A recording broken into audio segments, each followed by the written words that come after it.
Hero, Yamaha, TVS এইসব যে ব্র্যান্ডের গাড়িগুলো আছে, যেগুলো কমন গাড়ি, রাস্তাঘাটে সচরাচর দেখা যায়, এই গাড়িগুলো নেওয়ার চেষ্টা করবেন। চায়না গাড়ি থেকে বিরত থাকবেন। আমি দালাল ভাই না, কারণ চায়না গাড়ি আমি আপনাকে সাজেস্ট করতে পারি না। রিসেন্টলি এখন অনেক দালাল ভাই চায়না গাড়ি সাজেস্ট করতেছে যে এই দেশে ভালো চলে, ওই দেশে ভালো চলে। বাট ভাই, চায়না গাড়ি কিন্তু প্যারা আছে। প্রথম আপনাকে স্যামসাং গ্যালাক্সির মতো প্রথম 1 বছর খুব ভালো সার্ভিস দিবে, তারপরে যখন একটা কিছু নষ্ট হওয়া শুরু করবে তখন দেখবেন যে সব নষ্ট হচ্ছে আস্তে আস্তে। আর এই গাড়ির পার্টসগুলো আপনারা অ্যাভেলেবেল পাবেন না, আর পাইলেও অনেক টাকা দাম হবে, প্রচুর পরিমাণে ভোগান্তির শিকার হতে হবে। আর ওই গাড়িগুলোর এই যে দেখছেন, একবারে দেশীয় দোলা। ভাই, যেখানে ছিলাম আমি নিজেও একটা চায়না গাড়ি চালিয়েছি 2 বছর।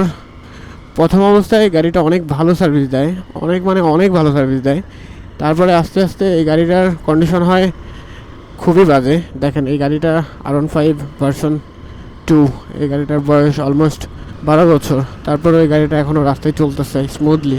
আপনি যদি চায়না গাড়ি নেন তাহলে হয়তো তার মেয়াদ পাবেন আপনি সর্বোচ্চ 1 থেকে 2 বছর। এই 1-2 বছর পার হয়ে গেলে এই চায়না গাড়িগুলো হয়ে যায় একদম অকেজো, চালানোর মতো কোনো কন্ডিশন থাকে না, প্রচুর পরিমাণে বাজে ভাইব দেয়, প্রচুর পরিমাণে নষ্ট হয়। আর চায়না গাড়িতে আপনি কখনোই মাইলেজটা ঠিক পাবেন না। আমি অনেক শুনছি জিপিএক্স ডেমন ভালো গাড়ি হলেও জিপিএক্স ডেমনের মাইলেজ নাকি কেউ 20-25 পায়। সো চায়না গাড়ি থেকে বিরত থাকুন। আপনি ব্র্যান্ডের গাড়িগুলো নেন, সেকেন্ড হ্যান্ড নেন, যদি বাজেট কম থাকে একটু দেখে শুনে সেকেন্ড হ্যান্ড নেন। সেকেন্ড হ্যান্ড গাড়িও ভালো পাওয়া যায়, একটু যদি দেখে জেনে যদি নিতে পারেন তাহলে সেকেন্ড হ্যান্ড গাড়িও আপনাকে প্রায় 4-5 বছর ব্যাকআপ দিতে পারে ওই বাজেটে।